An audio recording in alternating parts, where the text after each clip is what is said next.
퇴근길 시사 프로그램의 완결판. 최영일의 YTN 뉴스 정면 승부.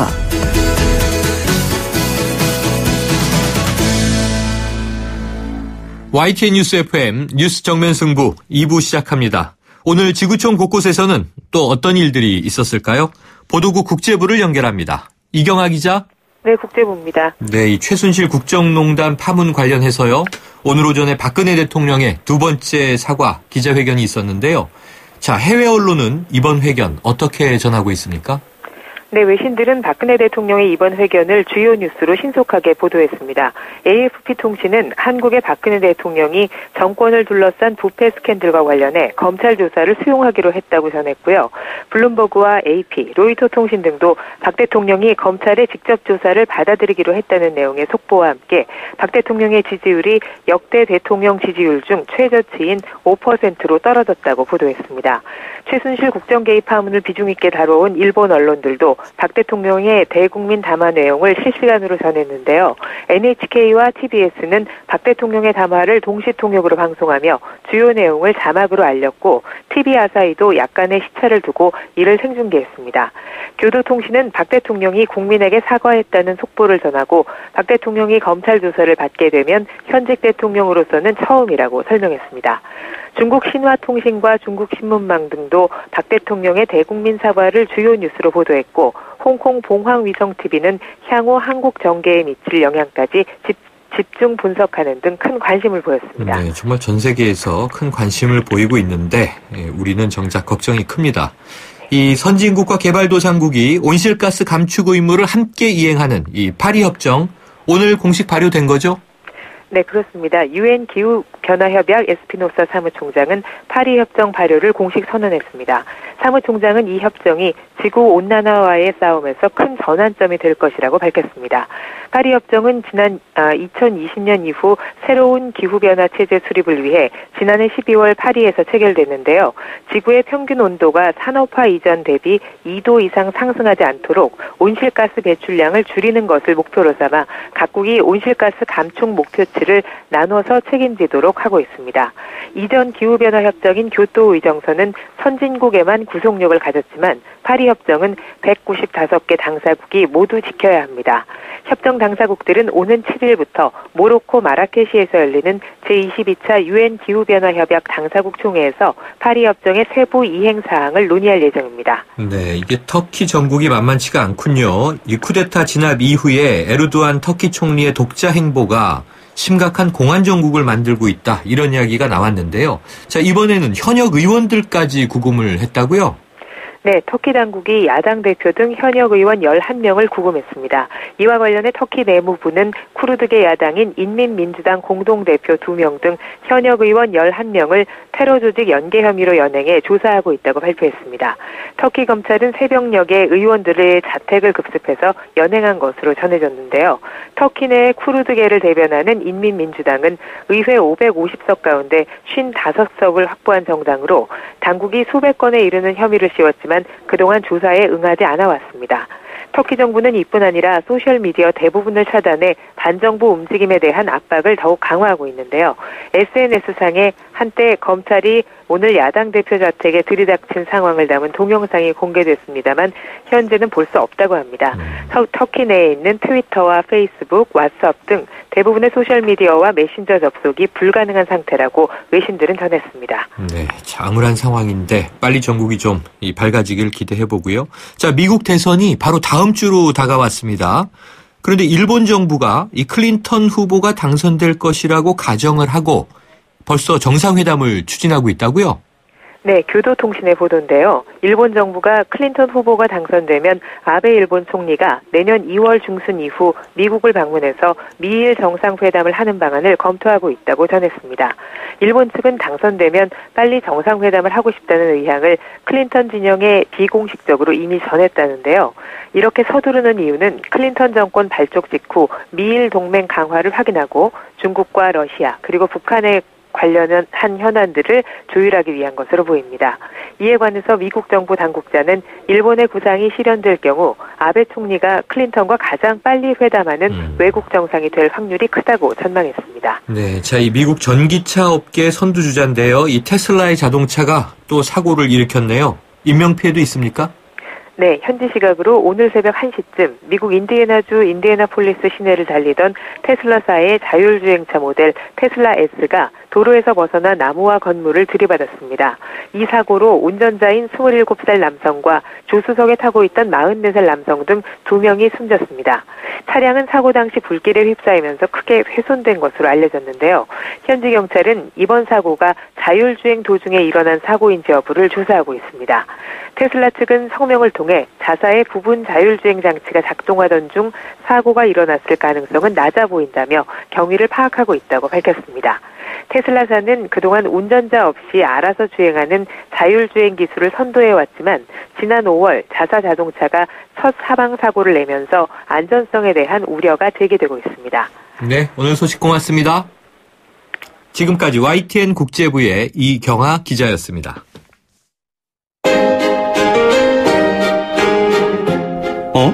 지금 듣고 있는 라디오가 뭐지? 아하, YTN 라디오. FM 94.5MHz YTN 라디오. 네, 이번에는 오늘 대통령 대국민 사과에 대한 야당의 평가를 들어보겠는데요.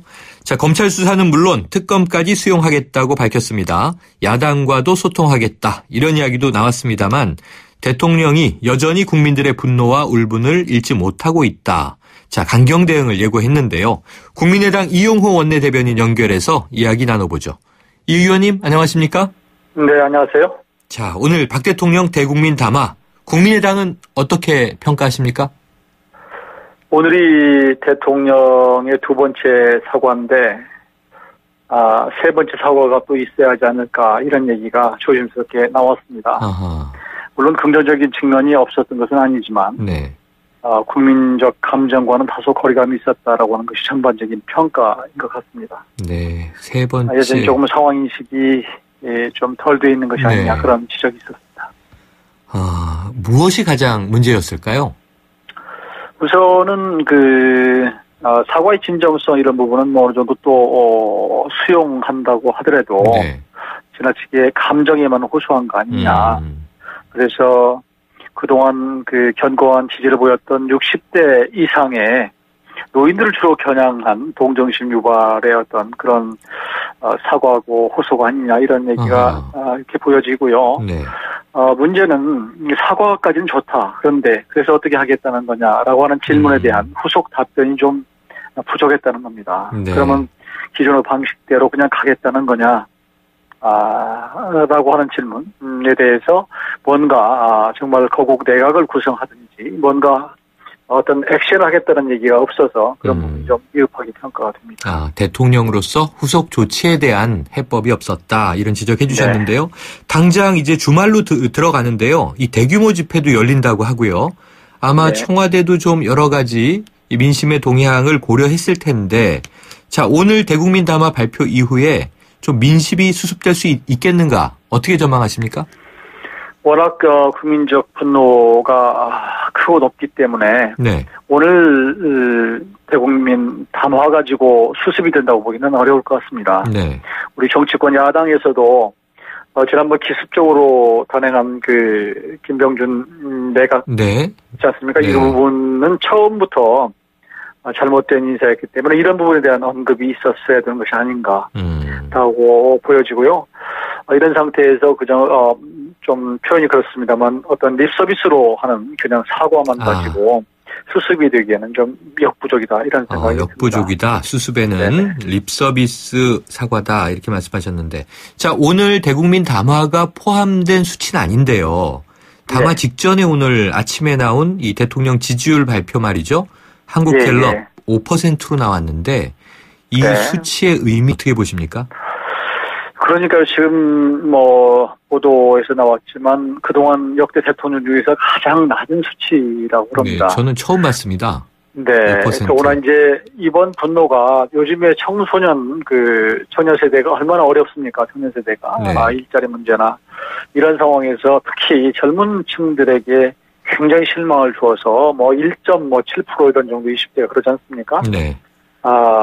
이제 그렇기 때문에 전체적으로 5%라고 하는 것은 정말로 놀라운 수치이고요. 현실적으로는 대통령으로서의 기능을 할 수 없는 그런 정도인데 문제는 이 추세가 어떻게 가느냐는 게 중요할 것 같습니다. 네. 오늘이 과연 바닥이냐, 네. 아니면 바닥을 치고 좀 올라올 것이냐 하는 부분인데 오늘 이제 대국민 담화문이 어떤 영향을 주어서 이게 만일 지지가 선회를 하거나 나이 드신 분들을 중심으로 해서 이런 것들이 이제 움직임이 주말에 어떻게 나타날지를 네. 조금은 더 지켜봐야 할 것 같습니다. 네. 자, 주로 감성에 호소하는 반성이었다. 하지만 해법이 없었다. 이렇게 종합평가해 주셨는데요. 네. 지난주의 사과에 비해서 좀 진전된 부분이 있긴 있어요. 검찰 조사 받고 특검도 수용하겠다. 이 대목인데 네. 그러면은 의원님께서는요. 이 진상 규명 될 걸로 보십니까? 처음부터 사실 수사로 보면 초동 수사가 늦었던 거거든요. 네. 그러니까 실기를 한 측면이 있습니다. 그동안 여러 번 보도가 됐지만 충분한 시간을 주어서 증거인멸이나 혹은 말맞추기를 할 수 있는 그런 초반에 그런 시간이 있었기 때문에 처음에 국민들이 생각하는 철저한 수사에는 미치지 못하지 않을까 하는 그런 의문이 제기될 수 있을 것 같고요. 네. 또 한 가지는 누군가 어떤 시나리오를 가지고 하고 있지 않느냐 이런 의혹에 대해서도 여전히 남아있을 것 같습니다. 시나리오가 있다. 그러나 오늘 검찰 수사 받고 직접 또 특검도 수용하겠다고 하는 것은 어느 정도 대통령이 그렇게 얘기한 것에 대해서는 긍정평가를 해야 된다고 봅니다. 네. 자, 표면적으로는 긍정평가지만 아까 말씀하신 대로 만약 마쿠에서 시나리오를 그리는 기획자가 있다면 의원님 좀 짚히는 인물은 있으세요? 그동안 저희 언론에서 그냥 언론이나 혹은 정치권에서 추측한 것이지만 그동안 지휘를 우병우 전 민정수석이 했고 또 우병우 전 민정수석을 발탁한 분이 이제 김기춘 전 청와대 비서실장 아니냐 이런 얘기들이 있기 때문에 그런 쪽을 중심으로 어느 정도의 이 수사의 큰 가닥은 좀 잡아놓고 간 것이 아닌가 이렇게 보는 거죠. 네, 다 검사 출신이니까요. 아직은 일단 추정으로 지금 말씀하신 거죠. 네, 그렇습니다. 자, 이 방법도 지금 중요해 보이는데요. 대통령이 검찰 조사를 받긴 받는데 결국 이제 국가 원수이기 때문에 소환 조사는 부담스럽다. 그렇다면 이제 남는 형식이 서면 조사냐, 방문 조사냐 이런 정도인데 이런 대목은 어떻게 보십니까? 저는 소환 조사는 현직 대통령으로 있는 동안에는 어려울 것 같고요. 네. 당연히 한다면 국민의 감정을 생각해서 방문 조사를 할 가능성이 높다고 봅니다. 네. 현직 대통령은 어차피 조사를 해도 형사소추가 되지 않기 때문에 그런 정도 해서 마무리가 될 것으로 보이고요. 또 그러나 이제 우리 국민들이 보기에는 이런 까지 어떤 소환 조사냐, 방문 조사냐 이런 거 가지고 굉장히 예민하게 보는 것이 그만큼 사실은 감정이 지금 격해 있지 않겠습니까? 네. 그러나 또 대통령으로서 있는 동안에는 또 그런 부분에 대해서 또 지켜줄 필요가 있다고 봅니다. 네. 자, 아무튼 이제 오늘 전반적인 대통령 입장에서 조금 아쉬운 대목, 빠져있는 대목, 앞으로의 이제 국정해법 아까 처음에 지적해 주셨는데요. 이 총리 지명을 했는데 언급이 없었습니다. 다음날 바로 또 비서실장 임명도 강행되지 않았습니까? 네. 그렇다면 어찌 보면 오늘 감정에 호소하는 좀 또 이 떨리는 모습, 이 사과의 모습을 보였지만 정면 돌파 의지를 보인 거 아니냐 이런 해석도 많습니다. 하야는 안 하겠다 이런 입장은 분명한 걸로 보시는 거죠? 물론이죠. 당장은 이 단계에서 어떤 사퇴를 하겠다는 생각을 갖고 있지 않은 것 같고요. 네. 사퇴하겠다고 생각하면 처음부터 사퇴를 선언하면 되는 것이니까요. 네. 가능하면 수습을 해서 용서를 구하고 하고 싶죠. 계속 가져가고 싶다는 그런 어떤 입장이나 태도를 가지고 있는 것 같습니다. 그래서 일단 국민의 감정을 호소를 하고 용인이 된다면 지금의 체제대로 가고 싶어하는 그런 뜻이 있는 것 같고요. 오늘 그 운영위가 있었는데 한광욱 비서실장이 나왔습니다. 네네. 거기에서도 한 실장님도 이선 후퇴를 건의할 생각은 없다 이렇게 들었습니다. 네네. 그러면 이제 신임 비서실장도 이선 퇴진은 고려하고 있지 않으니 결국은 입장은 명확한 것 같습니다. 자, 더불어민주당 추미애 대표는요, 지금 이 조건을 걸었어요. 3가지 요구 조건을 걸었는데, 이 국민의당 입장에서는 청와대가 이제 요청이 오면 영수회담 응하시는 건가요? 저희는 전쟁 중에도 늘 그 회담은 하는 것이니까요. 만나는 것 자체를 거부한다는 입장은 아닙니다. 네네. 다만 오늘 이제 담화문에서 보면 언론이나 그 외에 종교계나 학계 뭐 이런 그 거기를 포함해서 또 그 국회와 이렇게 대화를 하겠다 이렇게 되어 있거든요. 네네. 그래서 지금 영수회담을 뭐 최우선적으로 추진한다는 뜻은 아닌 것 같고요. 네. 오늘도 운영위에서 제가 그 부분을 질문을 했습니다만 한광욱 실장 말씀도 이제 차근차근 하겠다는 뜻이고요. 그래서 오늘 또 제대로 그 영수회담을 하겠다라고 보기에는 아직 빠른 입장입니다. 그래서 저희 야당으로 봐서는 국민의당으로 봐서는 아직은 야당 대표들을 만나겠다고 명시적으로 이야기하지 않았는데도 만났는데 우리는 응하겠다 이런 것은 빠르긴 하지만 그러나 어떤 경우에도 국가가 혼란스러운 상황에서 만나는 것 자체는 그 자체를 거부하는 것은 바람직스럽지 않다라는 그런 자세입니다. 네, 요청이 오면 긍정적인 입장이신 거고 또 이 국민의당 입장에서 절박하다 지금 이 회담의 필요성이 있다 하면 먼저 제안하실 수도 있는 거죠? 저희요, 오래전부터 이런 문제를 해결하기 위해서 사실은 대통령이 탈당하고 또 거국 중립내각을 논의하기 위한 그런 영수회담을 하는 게 좋겠다 이런 얘기를 했었거든요. 네. 그러나 대통령이 아직 그런 준비가 되어 있지 않고 그런 마음의 자세가 안 돼 있었기 때문에 안 된 것이죠. 그러나 지금 이 단계에서는 정말로 대통령이 이 태도를 바꿔서 여야 대표들을 같이 청와대로 불러서 같이 논의를 해야 되겠죠. 네. 잘 아시는 바와 같이 지금 국민으로부터 가장 최근에 이제 신임받은 데는 역시 국회입니다. 네. 지난 4월 달에 총선이 있지 않았습니까? 네네. 거기서 물론 이제 야당이 더 야대를 만들어줬기 때문에 특히 이런 엄중한 혼란 상황에 있어서는 야당이 중심이 돼서 국회가 중심이 돼서 이 사태를 수습하는 것이 옳다고 보기 때문에 대통령으로 봐서는 먼저 야당의 대표들을 만나는 것이 필요하다고 봅니다. 네, 의원님 좀 또 궁금한 대목이요. 이 김병준 현재까지는 어쨌든 총리 내정자 국민의당이 좀 서운한 감정이 있지 않을까 싶은 대목인데요. 이 안철수 전 대표가 비대위원장을 맡아달라 이런 설득을 한 바가 있지 않습니까? 네, 예, 그렇습니다. 서운하지 않으세요? 국민의당의 공식 요청은 아니었습니다. 네. 예, 당내에서도 좀 논란이 있었습니다만. 당의 요청은 안 아니고. 전 대표가 개인적으로 비대위원장을 맡아달라고 했던 것이기 때문에 저희 국민의당이 섭섭하다 이런 마음은 없고요. 다만, 이분이 비대위원장으로 안 오시기 잘했구나. 그런 얘기는 당내에서 나옵니다. 네, 내부에서는. 네. 이렇게 되고 나서. 좀 정무감각이 좀 떨어지는 것이 아닌가. 이런 상황에서 덥석, 사실 절차도 미흡한 상황에서 총리로 이렇게 가시겠다는 뜻을 미리 또 밝히고 나중에 또 수용하고 이런 것들을 보면서, 어떻게 보면 우리 국민의당 비대위원장으로 그런, 전체가 그 동의를 갖고 있었던 건 아니지만, 안 오시기를 잘했다는 의견이 맞는 것 같고요.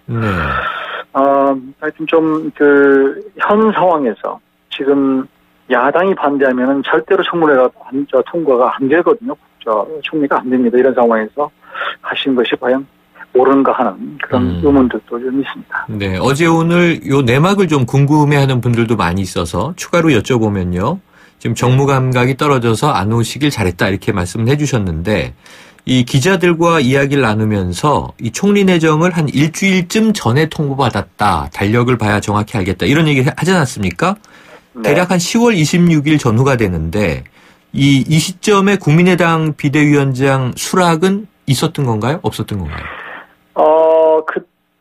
저희도 정확히 기억을 못 합니다만, 일주일 전이라고 하는 것은 조금 믿기가 어렵지 않은가 싶습니다. 한 4, 5일 전 정도에 당내 중진 한 분이 직접 김병준 내정자를 만난 적이 있는데 네. 그 당시에도 비대위원장으로 올 수 있으면 네. 오겠다는 뜻을 여전히 갖고 있었기 때문에 지금 일주일 전이라고 하는 것이 아마 제가 본다면 그런 좀 받아들이기 어려운 그런 말씀 아닌가 싶습니다. 알겠습니다. 의원님 오늘 말씀 여기까지 듣고요. 앞으로 사태 추이를 더 지켜보도록 하죠. 말씀 고맙습니다. 네. 예, 감사합니다. 지금까지 네. 국민의당 이용호 원내대변인이었습니다. 자, 한 가지 공지 말씀드리겠습니다. 아까 일부 뉴스 브리핑에서도 이 대통령 지지율 5%가 언급이 됐고요. 지금 인터뷰에서도 언급이 됐는데 이번 조사에 대해서 말씀드려야 됩니다. 라디오 규정입니다. 지난 1일에서 3일 전국 성인 1,005명을 대상으로 휴대전화의 집전화를 보완해서 실시됐고요. 표본오차 플러스 마이너스 3.1%포인트 그리고 95% 신뢰 수준의 응답률은 27%였습니다. 자세한 내용은요. 중앙선거 여론조사 공정심의위원회 홈페이지를 통해서 확인하실 수 있습니다. 지금 듣고 계신 20초짜리 광고만으로는 프리미엄 지식산업센터 워니캐슬의 수많은 베네핏을 다 전할 수 없습니다. 당신의 비즈니스 환경이 더 큰 성공을 뒷받침할 수 없다고 생각한다면 지금 검색하세요. 프리미엄 지식산업센터 워니캐슬 동원건설산업. 아유, 세 단계 종이 또 걸렸어? 정말 재본하나 하려다가 미치겠네. 내가 진작 현대오피스로 바꾸라니까. 오늘 다 날 셀 거야. 이제 스트레스 받지 마세요. 사무기기 전문기업 현대오피스가 책임지겠습니다. 사무기기의 올바른 기준. 현대오피스. 배우 박소연, 밤마다 걱정입니다. 제발 대리운전 불러서 귀가해주세요. 사고라도 나면 여우와 토끼는 누가 먹여 살려요. 2588 있잖아요. 좌우로 정렬 2588 눌러줘요 2588 올뉴 제규어 F페이스 탄생. 제규어의 스포츠카 F타입 DNA를 그대로 물려받은 가장 제규어다운 SUV가 표현하는 스포츠 드라이빙이란 바로 이런 것이다. 제규어 단 하나의 퍼포먼스 SUV 올뉴 제규어 F페이스. 2부는 여기까지입니다. 7시 뉴스 듣고 3부로 돌아오겠습니다.